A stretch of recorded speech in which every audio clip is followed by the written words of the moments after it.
Hello and welcome back to Quitting Together, where recovery doesn't have to be done alone. My name is Aaron and I'm so proud of you for being here today. This is going to be a little bit of a different video because tomorrow, or probably today, or maybe even yesterday by the time I post this, is my 35th birthday. I am 35 years old and I feel as though I have learned a lot in these 35 years. I have a very unique perspective and experience because I have a rare heart condition. I'm the second oldest person alive in the entire world, according to my heart doctor, with this condition. And that's because the surgery to fix this condition was invented just a few months before I was born and was only successful a few times before I was born. And there was only one doctor in the entire world that could perform it, and he happened to work out of a hospital that was an hour away from where I was born. So whether it's a miracle or luck or whatever, I am here. The doctors did not think I would live to be a year or 2 years or 3 years, and now I'm turning 35. But with that, I have had a lot of heart attacks. I have a pacemaker and a defibrillator that keeps me alive and pumps my heart 24/7. I cannot live without it. And I have had multiple times in my life at this point where I've closed my eyes 100% sure that that was the end of my time here on earth. Sometimes it technically was for short periods of time. And then all of a sudden I open my eyes and I'm in a hospital and I've been revived and I'm still here. So with that, I feel as though it gives me a very unique perspective and experience that most people luckily have not had to experience. And I have had to experience probably at least 5 times where I was 100% sure that that was the end of my life. What I've learned over these 35 years is a lot. I started my journey. I was a pretty conservative Christian growing up because my family was, and this was the 90s, and I was raised in church. So conservative Christian meant something different than I guess it does even today. But, we got in a lot of trouble for watching PG movies. We never were allowed to curse. I never heard my parents curse. I've heard my dad curse one time when I was growing up. Now they're much different now. But then at that point, that was my life. And it was so instilled in me that that was just my reality, right? All of these things, of course, they're real. And then as I got older, I swung so hard the opposite way, as we tend to do, and thought I knew everything and that my parents must be wrong about everything. And I was super far left and as progressive as you could possibly get. And it was so much narcissism involved where, I was vegetarian for a really long time, vegan for a long time. And I made sure, people knew. And, I'm sorry, I just can't get over the fact that there's no way I could ever do that. I'm just too good of a person. And looking back, there was a lot of narcissism involved with that. And, I am not here to judge anybody based on their political beliefs, based on their choices that they make, not at all. I could be so wrong today too, right?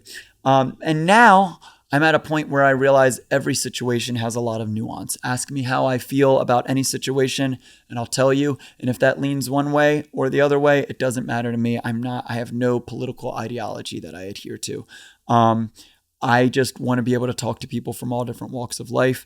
The reality is there are people way smarter than me that are on the left and are on the right, and they know way more than I will ever know about certain topics. And so for me to think that somehow I have all the answers is unbelievably foolish. If you are younger and watching this video, which according to my analytics on the channel, a lot of you are, there's a time in your life where you genuinely do feel as though you are just correct about everything because you don't know enough to realize what you don't know. I hope to God that when I'm turning 45, I look back at me at age 35 and I'm able to look at all of the things I didn't know now. If at 45, I look back at when I'm 35 and are like, oh no, you nailed it all. Well, that means in the next 10 years, I'm not going to grow at all. And I haven't changed at all. And that's the most terrifying thing, right? The more mistakes we make, the more opportunities arise for us to learn from those mistakes and to change our perspective on those things. Even with weed, if you don't know, or if you do know, I'm a marijuana addict. I smoke weed all day, every day. Currently, I don't. I have now made it a little over 2 weeks in this last stint, but it's been an on and off battle for me. And it's not something that I have the ability to do in moderation. Maybe one day I will, but for right now, it doesn't matter. Every time I try to do it in moderation, I'm successful for just a little bit of time. So hopefully in the next 10 years, maybe I can learn a little bit more about that. Maybe I'll have 10 years of sobriety. Maybe I will just be able to smoke once a week. Who knows? I'm not holding myself to any specific standard, but I do know for right now, this is not something that I need in my life, and it's not something I can have in my life if I want my mental health and my physical health to be what it deserves to be and what it needs to be for my family and for those around me.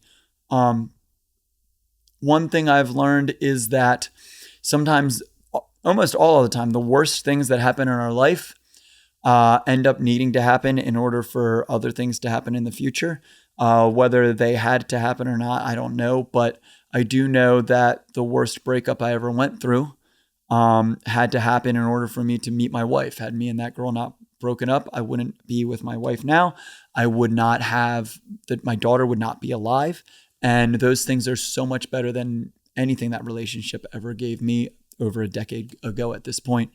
And so just know that when you're going through horrible things, right? This heart situation has felt like a horrible thing my whole life. But I've also been a musician that has never tried a single hard drug in my life. I'm sitting here talking to you about being addicted to marijuana because that's literally all I've really done. I've drank, I've smoked weed, and I've done some hallucinogenics back in the day.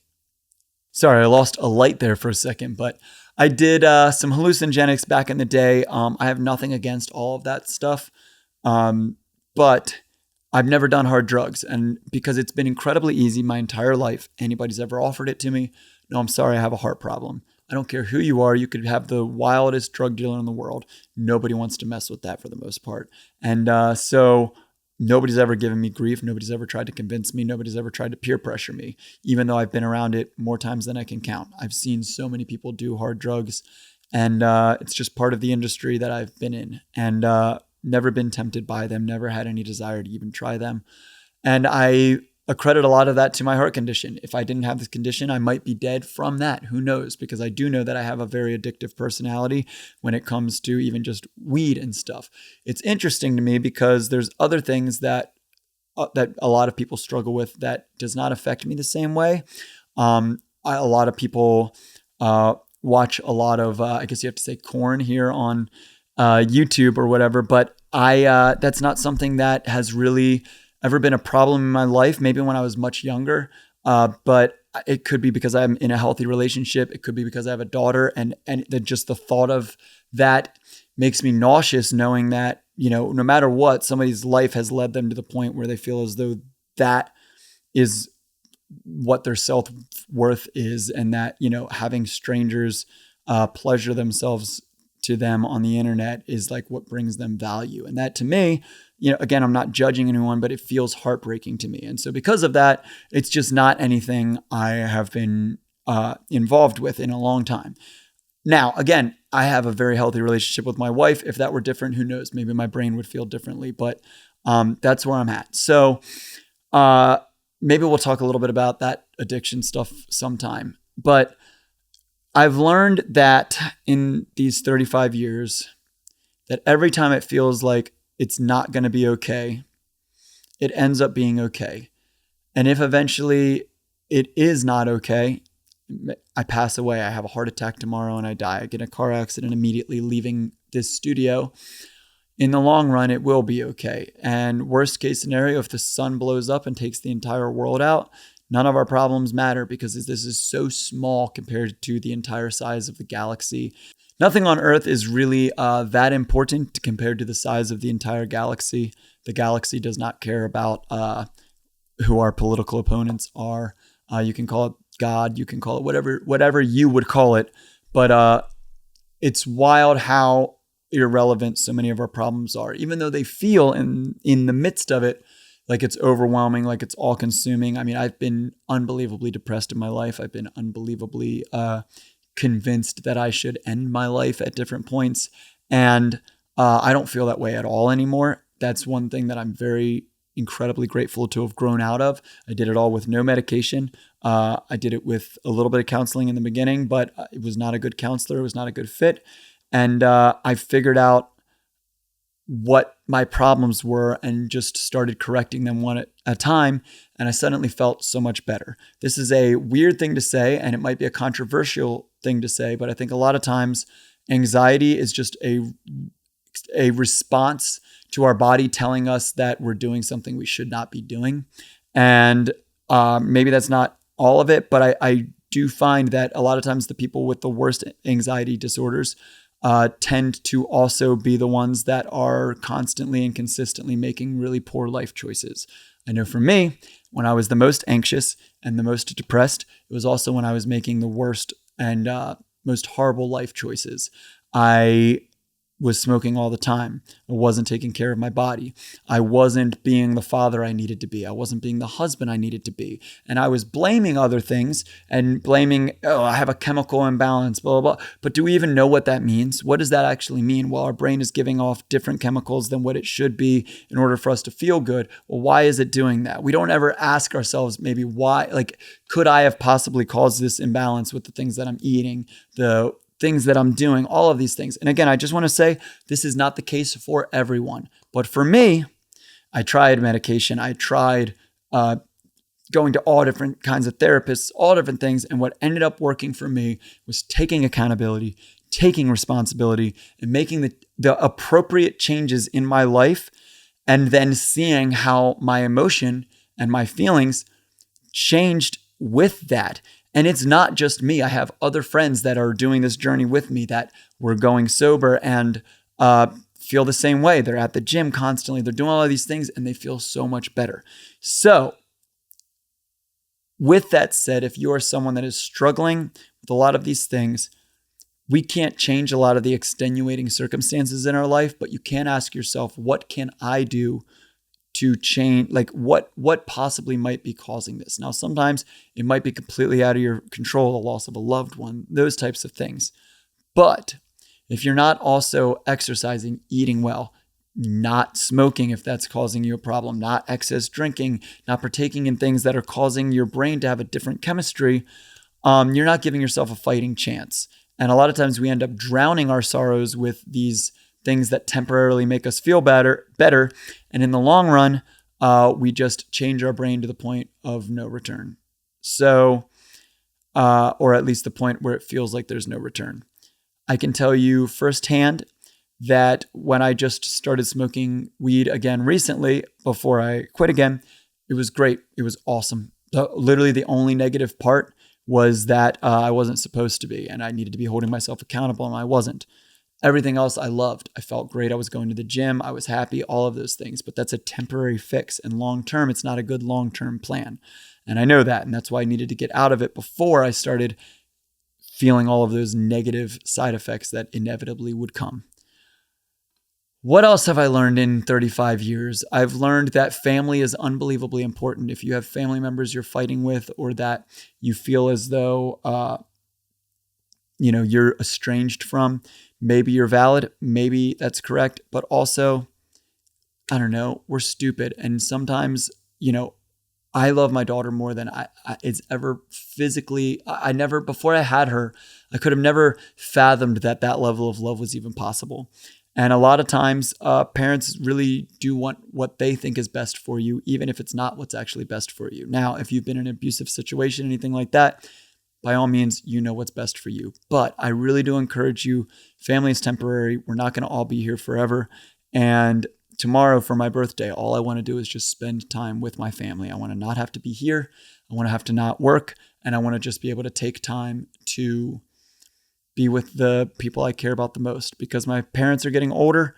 My mom's 66 now. And, I'm not naive. If I'm lucky, I can have another 20 years with my parents. And 20 years ago, I was 15. And that feels like not that long ago. And so, who knows? You never know what can happen. So I would encourage you, spend time with family. If you are someone that is on the edge, not knowing if you want to have kids with your spouse or any of that stuff, or saying like, I don't want kids, blah, blah, blah, you might be right. But I can also tell you, I said that same thing for years, and having my daughter was the greatest, most beautiful thing that could have ever happened. So family, God. So family is everything. It is everything to me. And never think you know all the answers. As soon as you think you know all the answers, you are instantly wrong. There's always multiple sides to every situation. And again, people much smarter than I and much smarter than you believe polar opposite things. And so, yeah, keep working the good fight. And I appreciate you guys being here. And I'll see you guys on the next video. And I will be 35 at that point. So happy birthday to me.